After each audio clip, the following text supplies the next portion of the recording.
May 3-ാം വാരത്തിലേക്ക് തെരഞ്ഞെടുപ്പ് നീളുമെന്ന് മറ്റ് രാഷ്ട്രീയ പാർട്ടികളെ പോലെ കോൺഗ്രസും കരുതിയിരുന്നില്ല. മുന്നണിക്കുള്ളിലെ ചർച്ചകൾ അടുത്ത തിങ്കളാഴ്ചയോടെ പൂർത്തിയാക്കി ഹൈക്കമാൻഡുമായുള്ള ചർച്ചയ്ക്ക് പുറപ്പെടാനിരിക്കുകയായിരുന്നു സംസ്ഥാന കോൺഗ്രസ് നേതാക്കൾ. കൂടുതൽ ദിവസം പ്രചരണ രംഗത്ത് പിടിച്ചു നിൽക്കാനുള്ള രാഷ്ട്രീയവും സാമ്പത്തികവുമായ ഊർജ്ജം പാർട്ടിക്കില്ലെന്നാണ് നേതാക്കളുടെ വിലയിരുത്തൽ.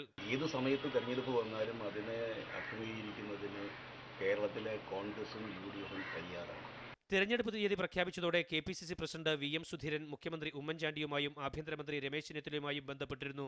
ഇരുവരും ഏപ്രിൽ ആദ്യവാരത്തോടെ സ്ഥാനാർത്ഥി പ്രഖ്യാപനം മതിയെന്ന നിലപാടിലായിരുന്നു. സാധാരണഗതിയിൽ 75 ദിവസത്തെ ഒരു ഗ്യാപ്പ് എന്ന് പറയുന്നത് വളരെ വലുതാണ്.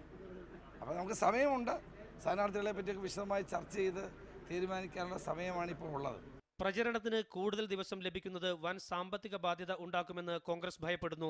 കഴിഞ്ഞ നിയമസഭാ തെരഞ്ഞെടുപ്പ് വരെ കോൺഗ്രസ് ഹൈക്കമാൻഡ് UDF സ്ഥാനാർത്ഥികൾക്ക് ഫണ്ട് അനുവദിച്ചിരുന്നു.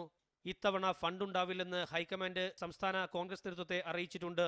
അതേസമയം സ്ഥാനാർത്ഥി പ്രഖ്യാപനം വൈകുമെങ്കിലും തെരഞ്ഞെടുപ്പ് അനുബന്ധ പ്രചരണങ്ങൾ ഉടൻ ആരംഭിക്കാൻ DCCകൾക്ക് KPCC നിർദ്ദേശം നൽകിയിട്ടുണ്ട്. ജയേഷ് രാഘവൻ, മീഡിയ 1 കോഴിക്കോട്.